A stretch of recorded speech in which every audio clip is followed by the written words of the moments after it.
Welcome to ImVibes Podcast, home of good music, good libations, and good vibes. Now here is your host, Eric Millets, and producer, Ernest Stevenson.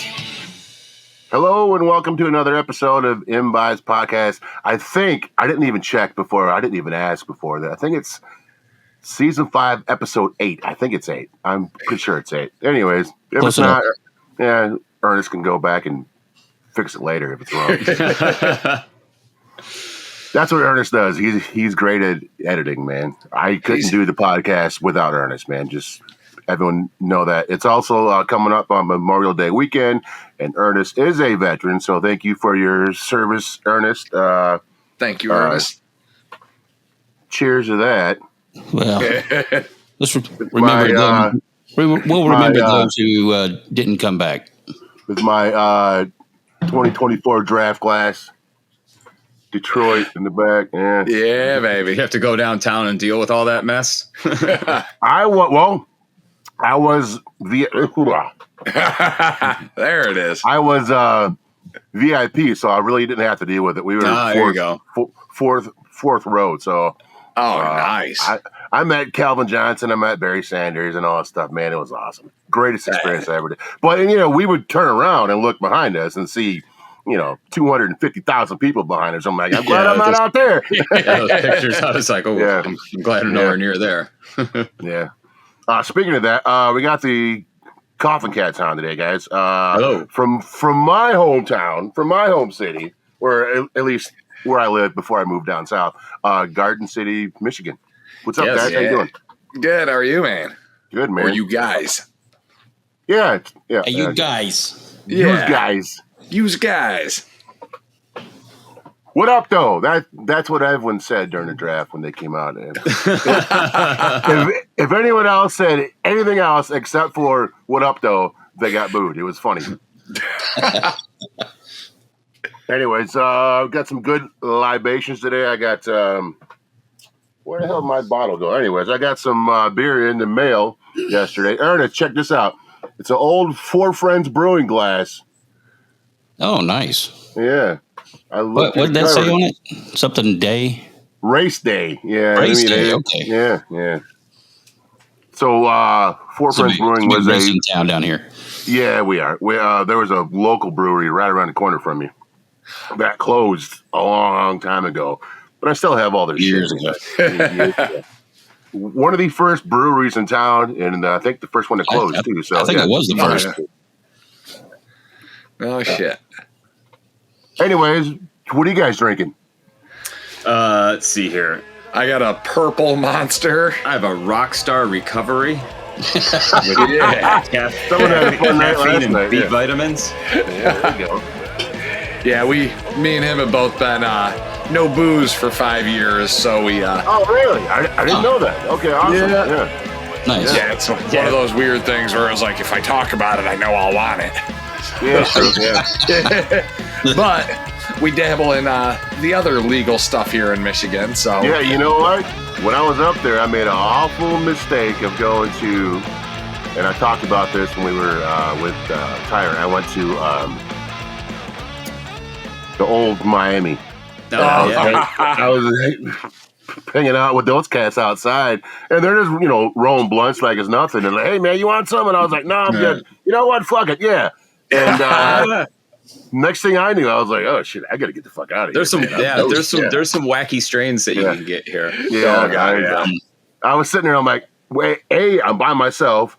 B, I still got to get a damn Uber home. Which, by the way, trying to get an Uber home at 2:00 in the morning in Detroit's not so easy, man. I found that out right away. Yeah, I didn't get back to my room till 3:00 in the morning. Oh yeah. Yeah. Old Miami, that's where you got caught on razor wire, right? I had to get my first tetanus shot after we played our first time there. I was going to hang up merchandise, and they got all the razor wire, barbed wire hanging, everywhere. They probably don't have it anymore. Yeah, it might be. It's nicer down there now, but I slit my arm open and. Oh Jesus, dude! I didn't see any barbed wire when I was there. So yeah, it's a little safer nowadays. I think they had like outdoor games and everything last time I was there. Like, the outdoor area is much nicer than the indoor area. So yeah, you can go walk around. They got games, a little garden in the corner, some seats, and I was sitting there. Hey, so I can ask you guys this question because I thought it was weird. So I wore my battle vest when I went in there, and I was like, "Hey, dude, what's up with the vest?" Really? They're like, what do you mean? And I mean, there was a punk show that night. 3 the Hard Way, and I forget Macho something played, and I forget who else played. And I wore it in there. They're like, "What's up with the vest, dude?" I'm like, "What are you talking about?" That's weird. They're like, "Why are you wearing a vest?" I'm like, "Why am I not wearing a vest?" I mean, what? I haven't been to the old Miami in some time, but maybe it's all hipstered out now that the corridor is all cleaned up. So that's so weird. Well, Probably. There's certainly some fucking punks there, but yeah. So what was cool, and I wish I got the dude's name, man. When I was outside waiting on that fucking Uber, one of the dudes that I had met in there, because when I get in those places, I start talking to people. He actually hung out with me out front until my Uber came, man. He's like, "Yeah, dude, let's just hang out here," and we talked about punk rock all night long, man. It was awesome. No shit, that's great. Yeah. It was awesome. I forget his name, though. He's like, "Hey, man, how do I find you?" And I gave him my sticker for the podcast, and I don't know. He may have found us. I don't know. He might be listening. Yeah, maybe he's listening. Yeah, maybe. Hey, if you are, man, hit me up. Anyways, so let's get to the Koffin Kats. You guys have been a band as long as I've been married. 2003, right? Yeah, no shit. Yeah, that's awesome. How did it all get started? Who was the founder? I think it was Tommy, right? Vic kind of came up with the idea, and we were both in a bunch of like local bands back then, and we were just kind of dabbling with starting something new that was gonna do something. We were even at 19 years old, we were just sick of playing the same club every weekend. Tired of only playing in Detroit, and we were both in situations where like we always were able to play with awesome musicians, and we were still friends with people that we were in bands with previously and all that, but not everybody can go on tour. Not everybody has aspirations of going on tour. Right. And not everybody wants to, max out their credit cards. Attempt to be attempt to be a full-time musician. And we threw all caution to the wind, and we're like, let's get out west. And that was the idea with the band, was like, what's the point in even having a band if we're not going to do anything with it? Yeah. And I'm sure after playing the same places in Detroit over and over, it gets kind of lame. So it just became like the play for your friends, hang out thing, and then you play too much, and then you're just playing for other bands. Right. Yeah. Yep. And at that age, we were under 21, so the clubs were limited for us too. So it was like, play one of the same 2 clubs. That's every house. Yeah, there are certain clubs that we can play anytime. Did you ever go play over in Canada? We could drink there before. Oh yeah. We just did a few dates in Canada with the Queers about a month ago. Oh yeah, I was asking about that tour. Yeah. Yeah, that was a fantastic tour. Great group of dudes. Oh my god, man! Yeah. I just talked to 2 of them on Monday, so it was instant. Yep, all right, we're all friends now. Yeah, that was one of my favorite tours I think we've done. Like definitely top 3. Really? Yeah. When the Queers came through last time in town, they played. I told them they should have played the Milestone, but they played like a bigger venue. They had a big balcony. The place was empty, and it sucked for them. I was kind of pissed. I was like, man, I said, hey, next time you guys come through, play the Milestone. I didn't realize the owner of Amos's was standing right behind him. But I said that. He was like, what, you don't like my venue? I'm like, dude, there's no one here. I mean, this is not the right venue for the Queers. So that's the thing. Your venue can be fine and dandy. It's just not meant to be for this. A lot of times a venue is only as good as what it'll promote. Yeah, there's a lot of venues that try to that think they can get by with like, oh well, people will look to us as to what shows we have, but it's not true at all. Like, nope. When we would have times where people would be like, hey, when you coming to Chicago? And we were just there 2 nights ago. Or when you coming back to Milwaukee? We're just there 3 nights ago. And it's just the venues at those times weren't promoting anything. It was up to the bands to try to get it out there, and it's better now. So yeah, not in Charlotte. It's better for us now. Like we like put our foot down with when we go on tour. We put our foot down and said, hey, it's on you guys just as much as it's on us to promote these shows. And so that's the only way that people find out about stuff now is social media and all that stuff. Right, so, I mean, we had to step up our game, and we expect promoters and clubs to do the same. Milestone always does a really good job of they do. Promoting shows. We have other venues here in town that are there. Like when we just had on Tyrant when they came through, the venue they played at didn't advertise one bit that they were going to be in town, man, and it was a horrible turnout for them. Yeah, so and it's such a shame because on one end, the promoters are going to see those numbers and not ever want to give them what they're worth, and then you got them that's not necessarily going to want to come back through next time around because they played to 0 people. So it's like, come on, man. Yeah, it sucks. Well, we told them they needed to book another venue.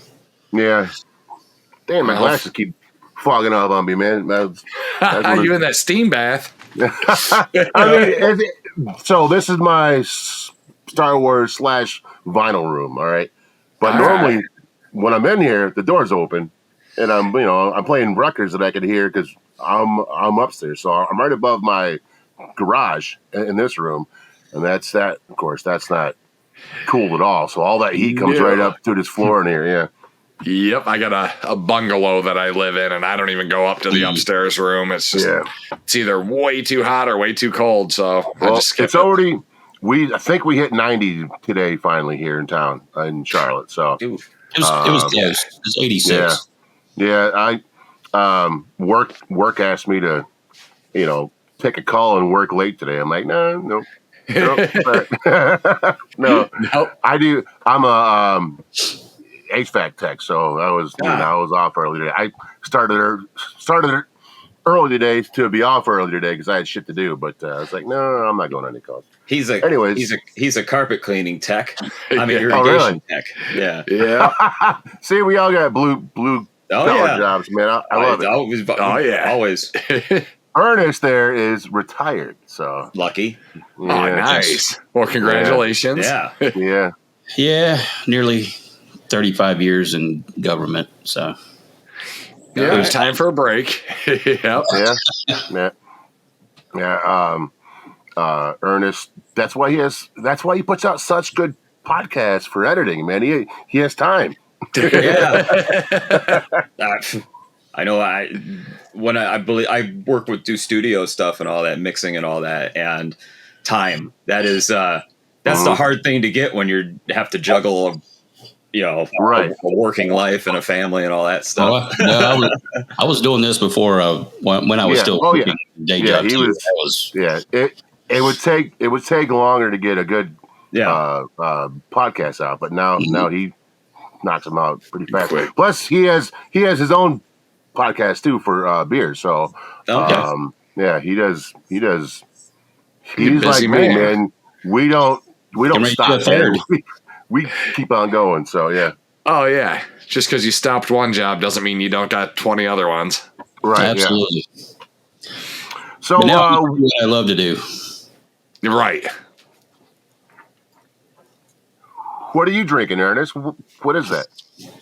I got old school banquet. Oh, Coors, yeah. See, I took my damn glasses off, and now I can't see shit. It's the... they got these commemorative 150 year. That's cool. 150 year cans. So these are like the old school. Yeah, that's one thing. I was just doing it today. Stopped at Meyer, which not everybody in the country will know what that is, but I still go down the beer aisles. Haven't touched one in 5 years, but they just keep getting weirder and weirder, or they bring back the old school, and I still have fun going down there. My favorite was the. I can't drink Bud Ice. Go ahead. Sorry, man. Remember those cans? The White Ice? Bud Ice. Bud Ice. Oh. And it had the can that had all the angles. Yeah.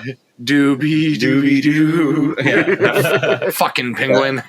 Me and Mike Olkowski, I don't know if you guys know him, but we used to buy those 30 packs of light ice. Man, I got stopped once driving to his house, and that was sitting on my passenger seat. The cop's like, "You been drinking?" I'm like, "Not yet. It's not open, man." I'm like, if you would have caught me on another block down the road, I probably would have opened one. But yeah, right, close enough. Right time, yeah. I peed on the Garden City police station. Oh man! I had to call them up, and I had to call them up one time. I got arrested there, and so I thought they took me to jail or took me to the holding cell. But I lost my phone, and in my drunken stupor, I didn't realize I lost it when I got arrested. And at the time, I didn't understand phones, so my buddy took my phone the night before and took a picture of his balls for my screenshot. I had to call up the fucking police, and I was like, "Hey, Garden City cops, do you guys got a red phone? If you open it, there's a ball sack on the picture." They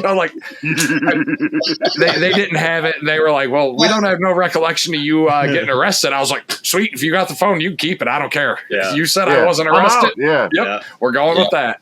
Awesome. I puked my brains out in that courtroom bathroom one morning. So before I moved down here, I got busted because, dude, I was such a bad driver when I lived up there. I got a cause on my driver's license that I was not allowed to drive with anyone but immediate family in my car. Oh, shit. So I'm not going to go into details, but something happened at Garden City Park. My buddy who was with me got arrested, and they gave me indecent exposure. No, my fucking moron idiot friend stole some dude's phone, and then did it have a ball sack on it? Yeah, it did. Yeah, small world. So I had to come back up there when I already moved down here for court. And I went up there, and me and Michael Olkowski the night before got fucking hammered. So I walk into court. I have to walk up there because I lived off of Dawson and Middlebelt. So I was right up to me. It was within walking distance. It was the middle of summer, and I was in a suit, man. I walked up there, and I'm like, "Oh, dude." I walked to the bathroom, and I blue chunks, man. Luckily, the cop didn't show up. Nice. So it all got thrown out, man, and I walked back to Mike's house. I'm like, "Dude, as bad as I'm hungover, let's have a beer, man." Yeah, you need it then. Yeah. Yep. Anyway, so let's talk about when you guys started recording albums, man. Who produces you guys' albums? Where do you guys record at? So the first three albums were recorded on the east side at a place called Roscoe's Recording Studio, and I had found Roscoe through looking through the liner notes of Twist and Tarantulas CDs, and I saw that Twist and Tarantulas were recording there. And for those not familiar, they're a band like us that have upright bass. So I thought, "Oh, cool. Well, we'll go to this Roscoe dude because he did really well with Twist and Tarantulas upright." So, we lined it up with him, and we were able to crank out some cool albums with him, and he brought a lot of great ideas. He's an older dude, older Detroit rocker dude, and just was like, here, do this, let's try this, and let's try distortion on the voice. And we're like, this is awesome. And we picked up a lot of cool techniques and stuff like that through working with him. And then we recorded the Drunk in the Daylight, recorded that in Garden City. Right over by sports venue. Yeah. There's a recording studio in Garden City? It was a buddy's basement. So okay, all right. It was 2007, I think, 2006, 2007, and the technology was starting to get there to have recording studios in your basement and whatnot, and we cut a record down there, and might as well. It's a 50. Oh, it's a 50. Yeah. All right. Are So, those? you are guys those, are drinking. We're yeah. Well, shit. On Fridays, I do both. So you guys got me on a good. So night. I lost my damn bottle opener, man. Son of a bitch. Here it is. Nope, that ain't it. But fuck it. You know what? I have a can too, so that's all right. So I got some red clay currently buried. Red Clay here in town does some phenomenal ciders, man. And the owners are from Michigan. So yeah. Oh shit. Yeah. That's great. Yeah. So yeah, we recorded at are you familiar with on Ford Road and back? I know a lot of people listening are like, what the hell are these guys talking about, streets and whatnot? No. So it's funny, like half of our people that listen are from Charlotte. The other half are from Detroit. So yeah. All right. Well, there's the Pearl Sound studio at Ford Road and Beck. It's an old studio. It's been there forever, and it looks like an abandoned building. Yeah, corner of Ford Road and Beck. It's a gray building. You pass by it, never even think anything of it. But we recorded our Forever for Hire album there, and that was cool. That was the first time being in like a professional, like high ceiling studio and all that, and it was intimidating. Yeah, I was gonna say that Really? one became nervier quickly. Well, yeah, because we were like, oh, Bob Seger recorded here, Ted Nugent recorded here. You know, yeah. like, Oh, wow. shit. Yeah. They are going to hear every bad note I play. Yeah, they recorded Fred Bear there. Yeah.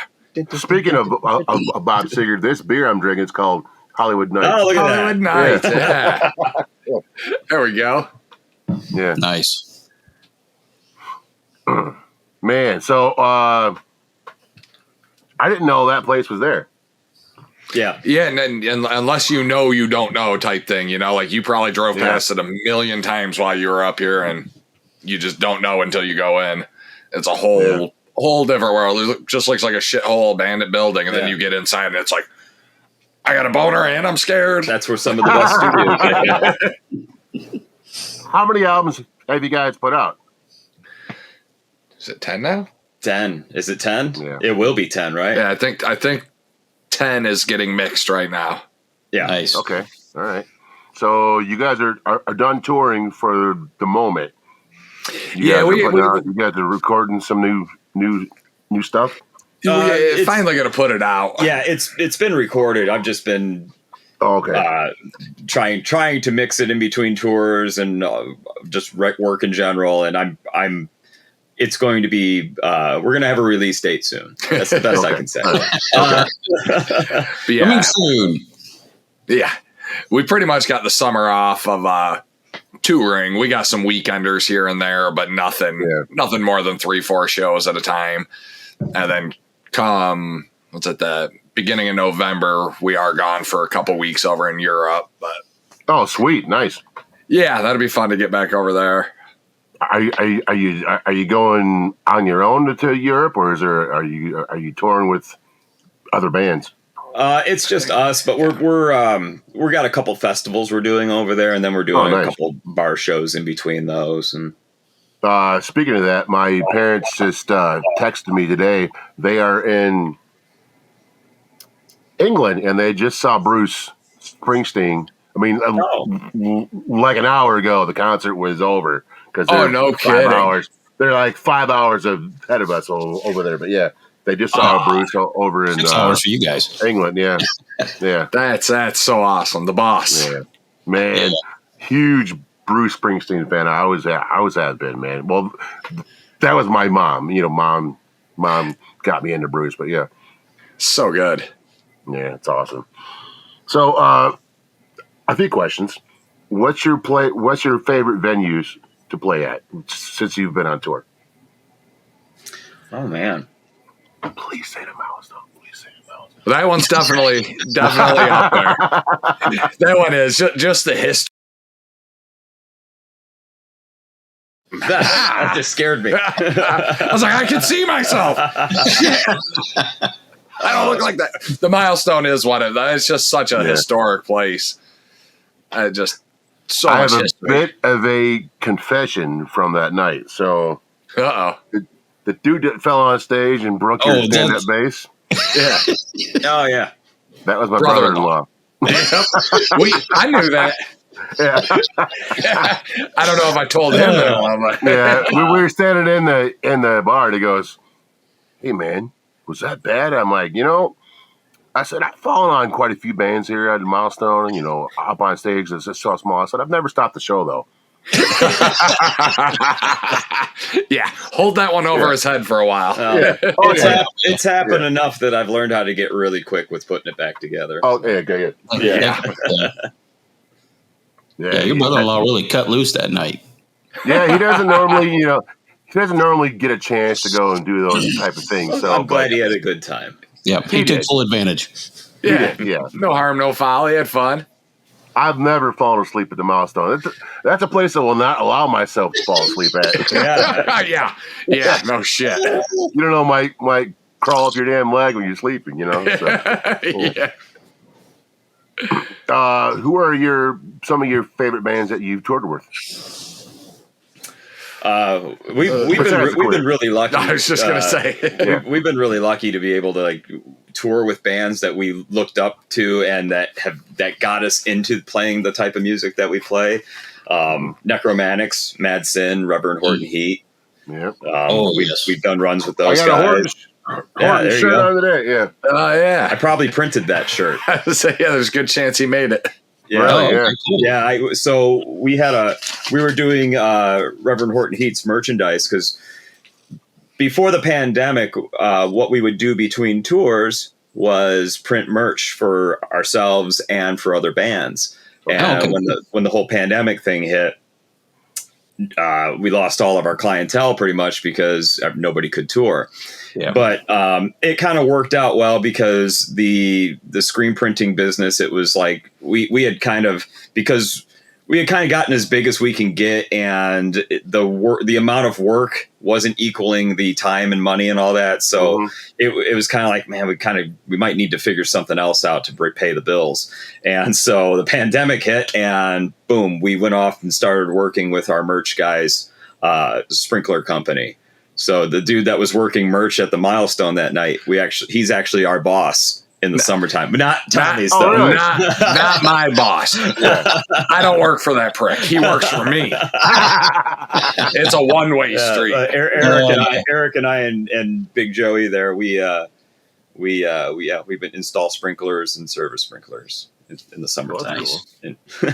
It sucks though because I'm not with them, so I miss 80% of the stories. Yeah. So we all see each other almost more than we see our wives. Yeah.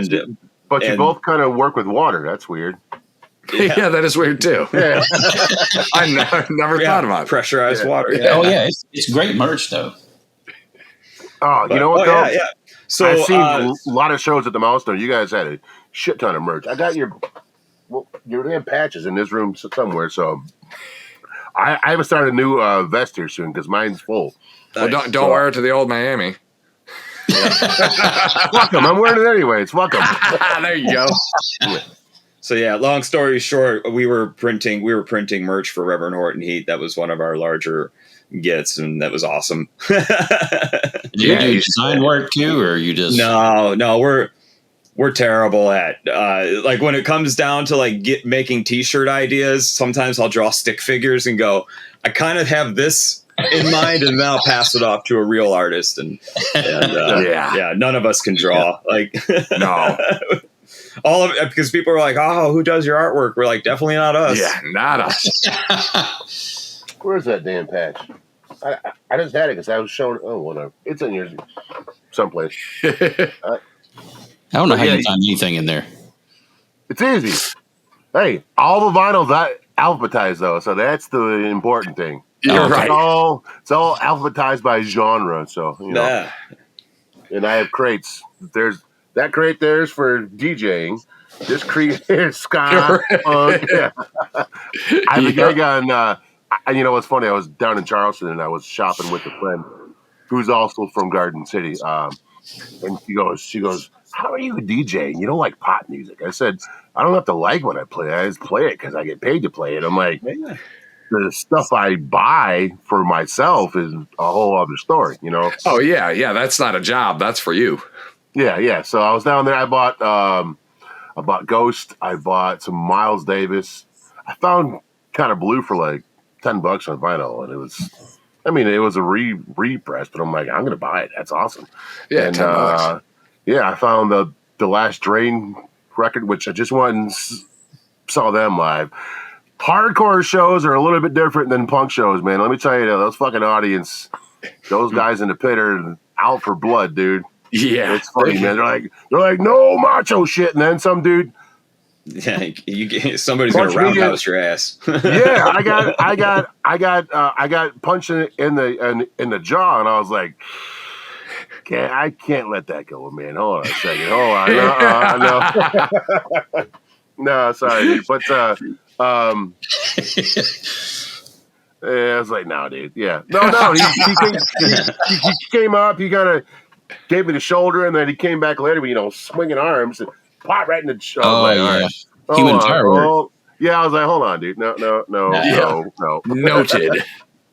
That's why I'm missing teeth. Yeah, me too. Yeah. Yours are for other reasons, though. We have a band here in town awesome band called No Anger Control. Next time you guys play the Milestone, if you guys ever come back again, you should have them open for you. We'll be back. Yeah. Oh, yeah. He was at a show at that venue I was talking about where the Queers played. And, there's always that one asshole dude who comes in wanting to beat everyone's ass. And, Ernest is in his 60s almost, and the dude fucking hit him in the face and knocked out his tooth. So, yeah. What the fuck? Yeah. He hit a girl, too. Fuck him, dude. Yeah. Oh, everybody beat the shit out of him. Good. And he left the venue quickly. You don't hit an Ernest and a girl. Yeah. I'm disabled, damn it. Now I'm toothless, you son of a bitch.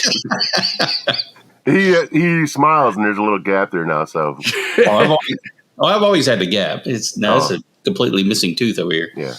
I got 2 or 3 over here missing, 2 or 3 over here missing.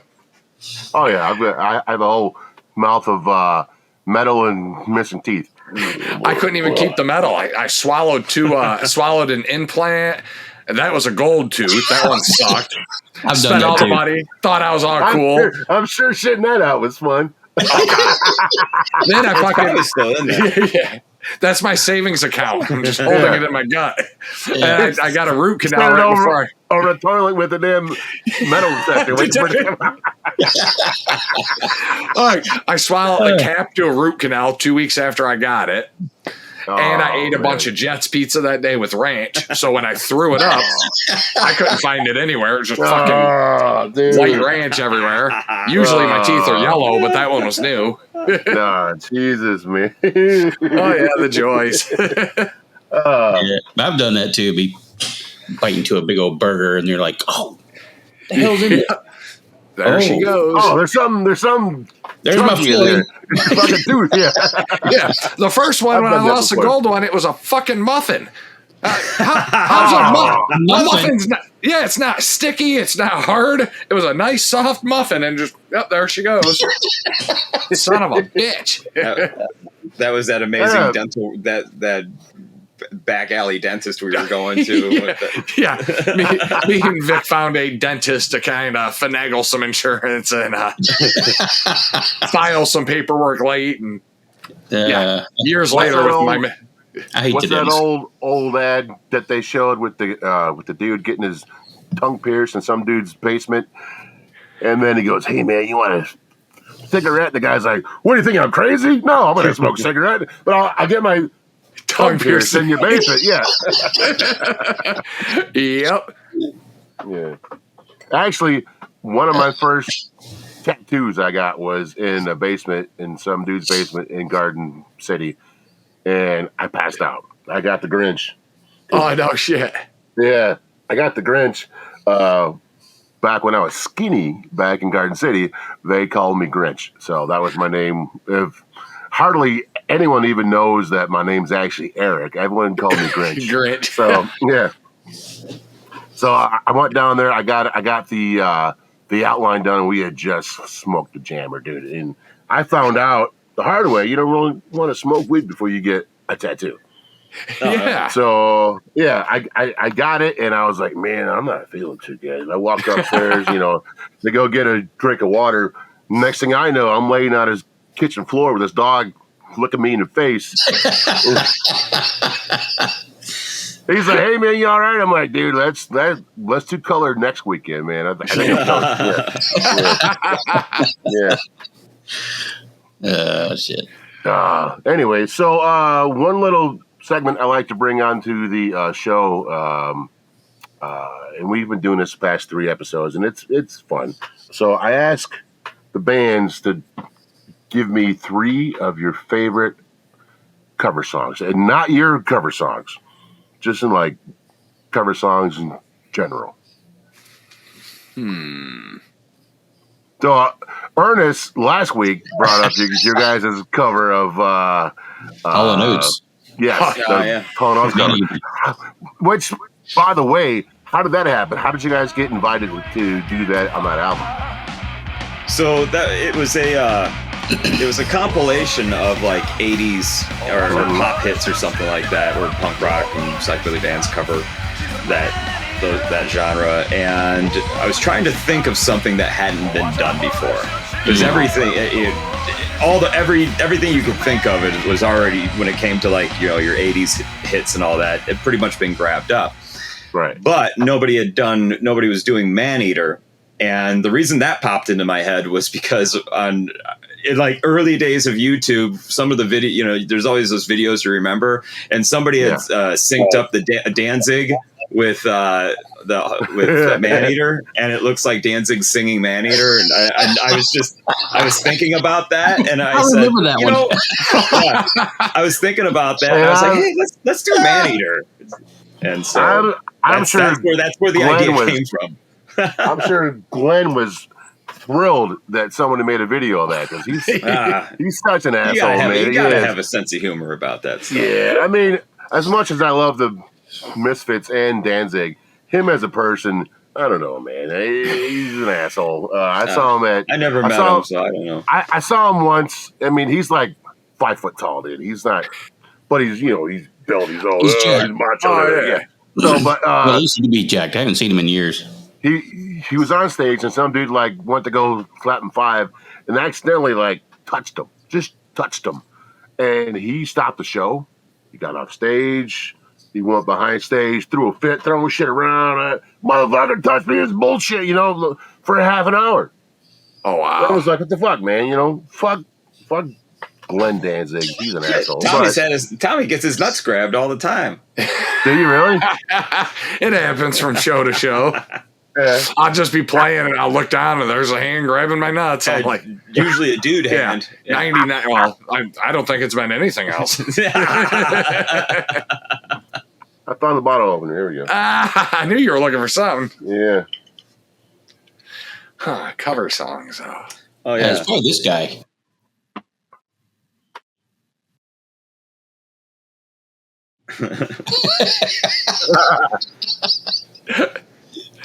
But I just heard this one not too long ago, and it's great. There's a psychobilly band from Canada called The Brains, and they cover Depeche Mode's "Enjoy the Silence." Ooh. And they do a really awesome job of it. A psychobilly version of it? Yeah. Yep. And another one is Blitz Kid's cover of Lightning Crash. Remember that live I haven't heard song? that, but it's really good. Really good. Blitz Kid's is going to be here not here, in Spartanburg, which is like an hour drive south of here. They're going to be here at Ground Zero next month, I think. So that'll be awesome. Oh, yeah, that'll be a great show. Might have to go catch that one. Yeah. Yeah, they just announced it yesterday, so yeah. Oh, no shit. That'll be awesome. Man, I'm a, metal fan. It was funny because, my friends that, listen to Disturbed and Caesar and all that shit, they're like, hey, man, what music do you actually listen to? I'm like, punk, metal, and underground hip-hop, man. They're like, really? I'm like, yeah, really? Yeah, I don't listen to Disturbed. I'm sorry, I don't. No. Yeah.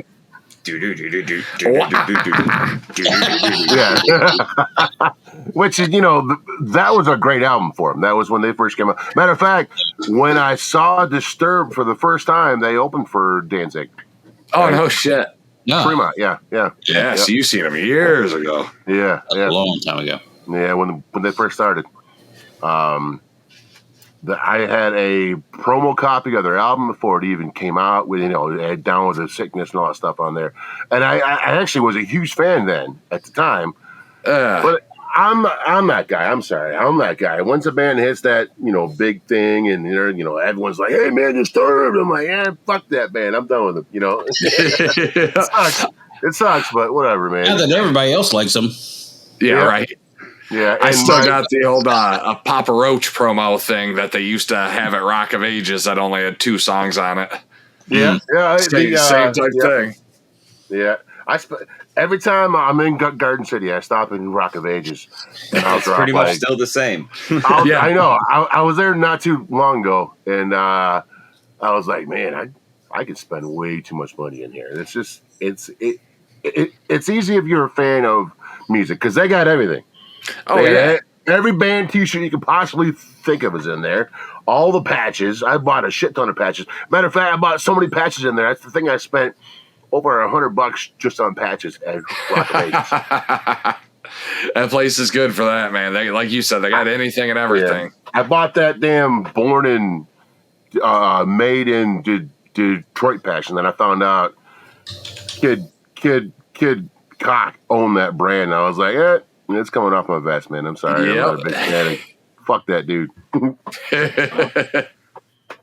Man, back in the day, he used to show up to our parties and shit, and drink all of our beer and smoke all of our shit, and then leave when it was gone, man. He was an asshole back then, man. He had to go eat lunch at the Y. Yeah, well, I don't know if he had to go eat lunch at. No, this was. That was his old school song off his mixtape. Yeah, that's what it's about. Okay, yeah. 95 when I moved down here 96, so it was right before I moved down here. And then I saw him at Ground Zero in Spartanburg. I was like, yo, man, I'm from Detroit. He goes, the fuck you doing down here then? I was like, oh, okay. Well, whatever, dude. Fuck you, Kid Rock. Yeah. Anyways. Do you guys got your covers? I know you came up with 1 or 2, actually. Cover song. It's when a band. It's when a band plays another band's song. Yeah, you fucking animal. I like the Necromantics doing "Light My Fire" by the Doors. Ooh, I haven't heard that. They'll be in town here on the 16th. Check that out. Yeah, they got a big tour going on. Yeah, they do. Yeah, they're coming up here, I think, on the 1st of June, maybe. Another psychobilly band, yeah. Oh, yeah. Yeah, that'd be a great show. I'll see your necromantic cover of Light My Fire, and I'll raise you with their cover of Rancid's Dead Bodies. That is a good cover, too. Huge fan, man. Oh, shit.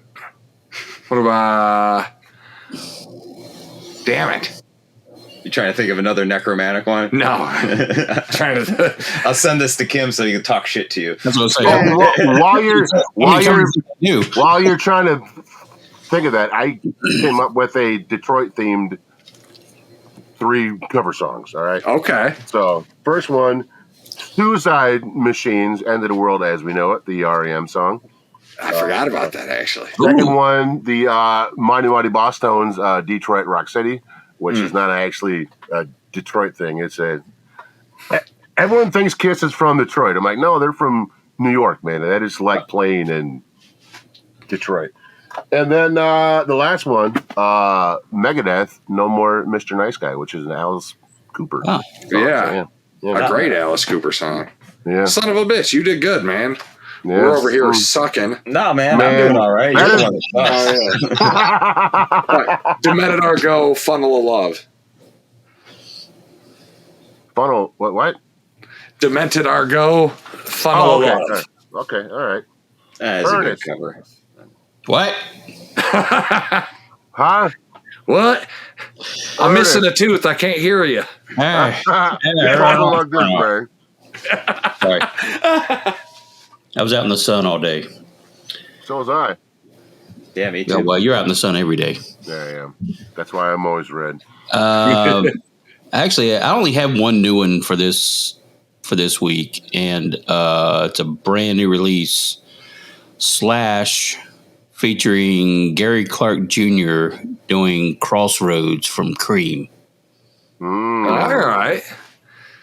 Wow. I'll have to check that out.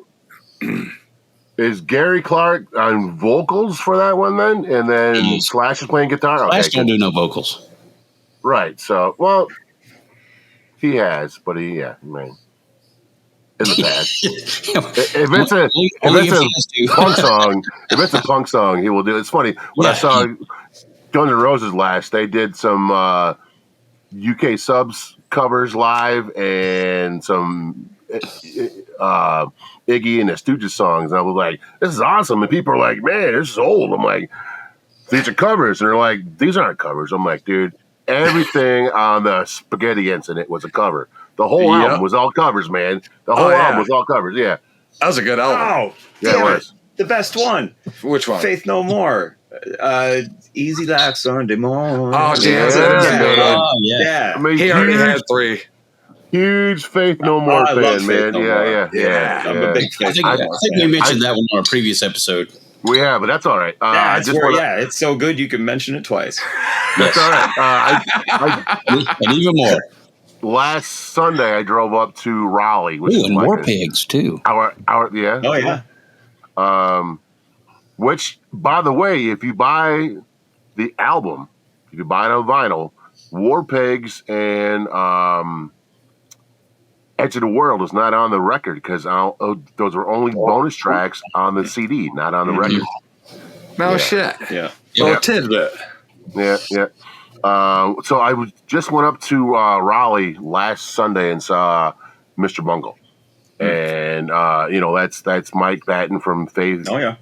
No More, Scott Ian from Anthrax and SOD and every other band he's been in. They got the drummer from Slayer with them too, Dave Lombardo. Great show, man. Phenomenal show, man. That's awesome. I left my wife on Mother's Day to go out for that show, so I took care of things at the house before I went. Right, of course. I made sure everything was fine. It was like, are you sure you're good with me going? She's like, yeah. Go ahead. She goes, because she knows how big of a fan I am of Mike.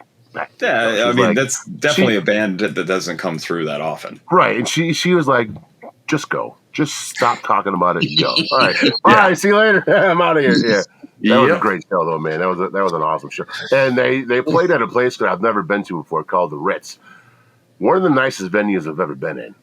No shit. Very nice place. It was like in the middle of some industrial park. I think it was an old dance club that turned into like a music venue. Of course, it's a Live Nation venue, so drinks cost $30. Yeah. And, whatever. But merch sucked, though. I guess you guys weren't doing merch for Mr. Bungle that night because they didn't have shit. They had like 2 or 3 shirts and a poster, but that was it, man. I was like, what the fuck, man? I want a patch. I gotta have a patch, man. Patch or some stickers. See, gotta have them. The show I went to on Mother's Day, I mean, everybody was coming out with some kind of T-shirt on and putting it on over top of what they had. I was like, man, I really like that stuff. You went and saw... you went to... Hannah Montana. No, I mean, Tim Montana. Tim Montana, which actually I'd never heard of him before, but he's got a great story. And then Seether and Stained. Okay. All right. I met Stained once. Aaron Lewis was an asshole, but he is an asshole, but he's one of my favorite vocalists. He can kill it though. Yeah. Yeah. Oh man! You know, it's funny. Seether and Stain both kind of play in the dark. Not a lot of front light. Yeah. I thought that was kind of interesting. Isn't that how Tool used to perform?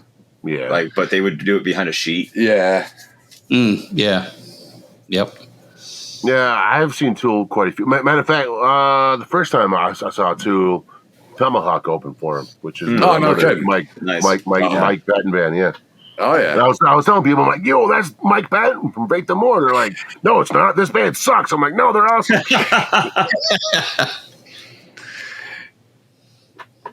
So where can people find you guys? Where do they go buy your merch and all that shit, man, and your vinyl? So I'm trying to find that Man-Eater on vinyl, man. I know it's on that. What's that? Yeah, it's only been released on that compilation from Cleopatra Records. I'm trying to remember. I'm trying to remember the name of what the compilation is. But I mean, if you Google Koffin Kats Man-Eater, it'll pull up. And I believe there was vinyl released of it.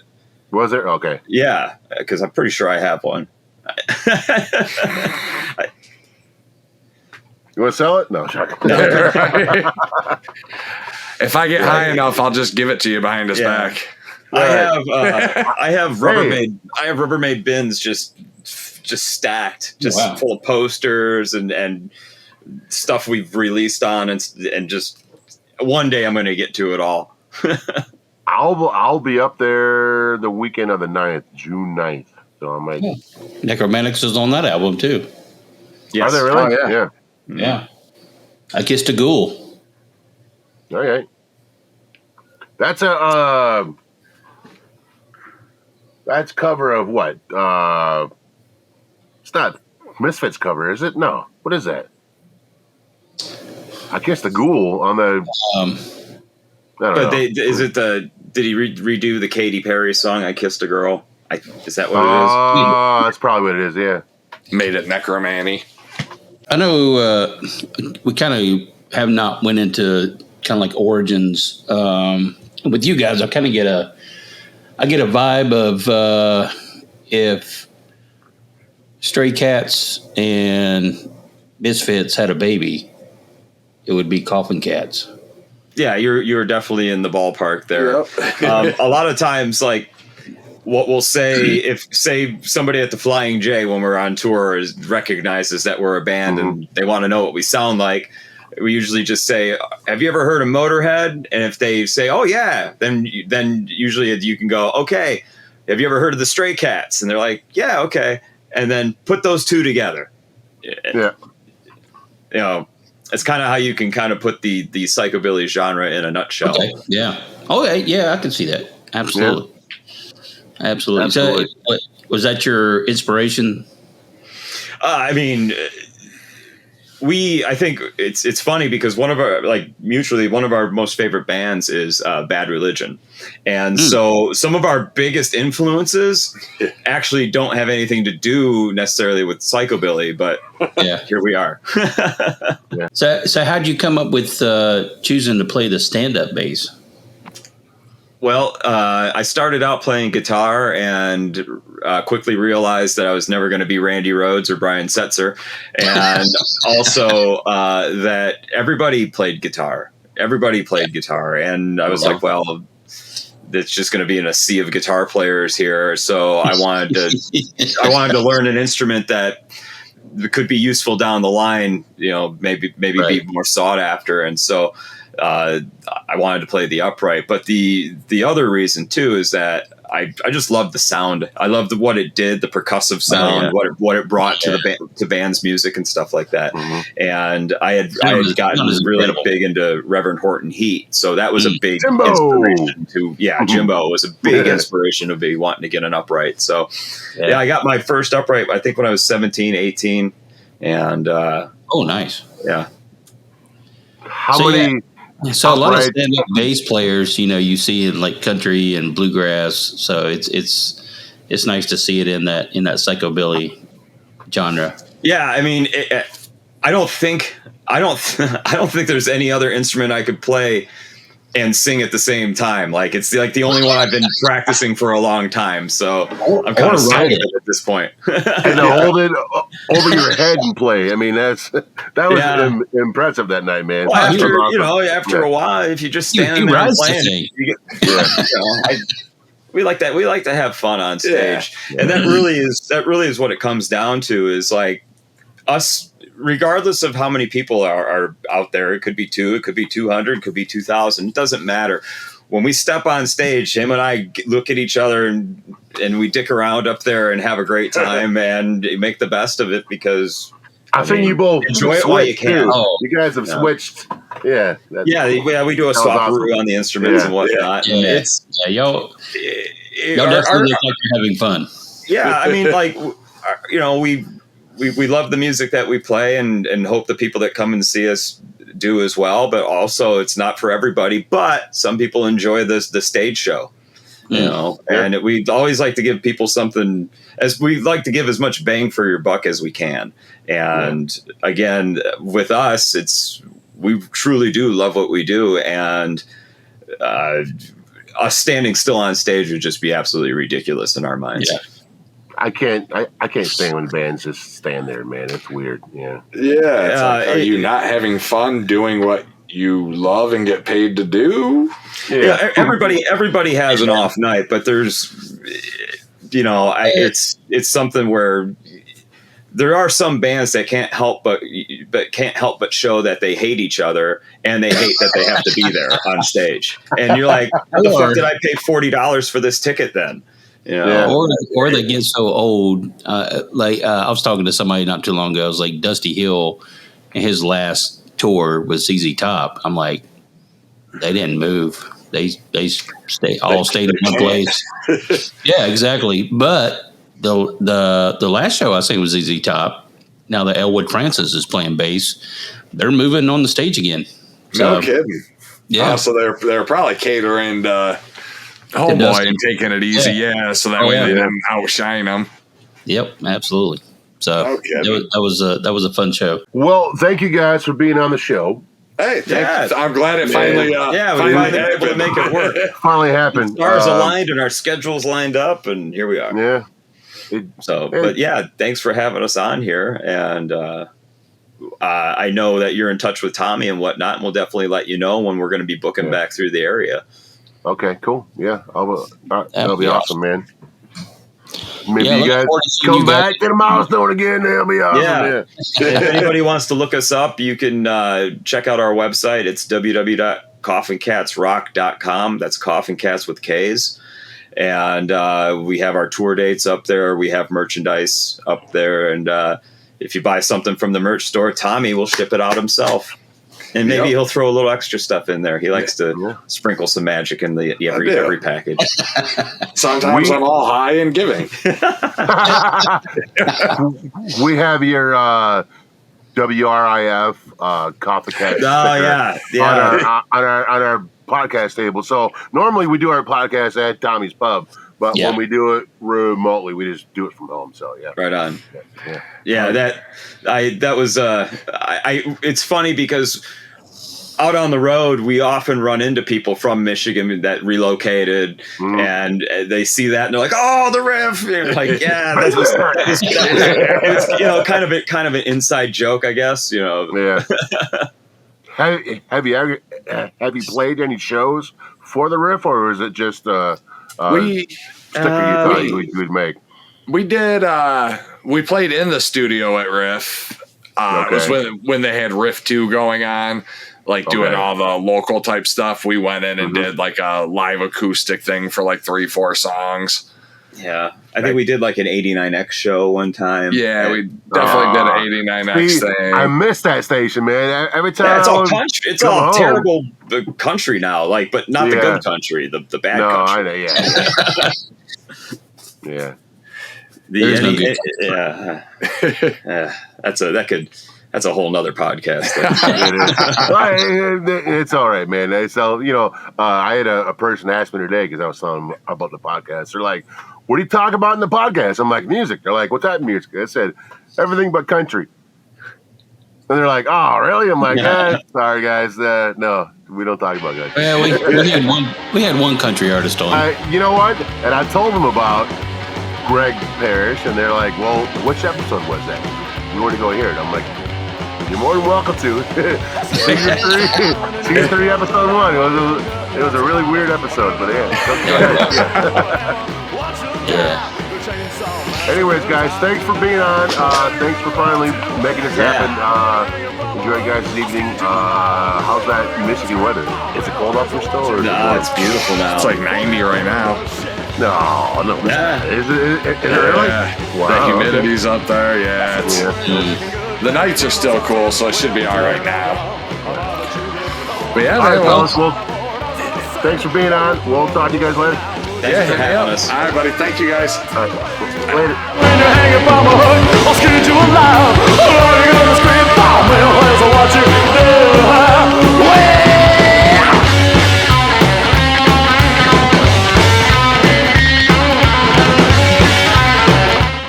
Thank you for listening to ImVibes Podcast, home of good music, good libations, and good vibes. Please like, rate, and subscribe to ImVibes Podcast on your favorite listening platform. Follow us on Facebook, Instagram, TikTok, X, and subscribe to our YouTube channel. Also, consider supporting ImVibes Podcast with a small monthly donation to help sustain future episodes. You can find the link on our Spotify show page. Email us at imvibespodcast@gmail.com if you would like to be a guest or have an idea for a guest we should interview. ImVibes Podcast is produced by BWM Productions. Opinions and views expressed by guests are not necessarily the opinions or views of the ImVibes team or BWM Productions.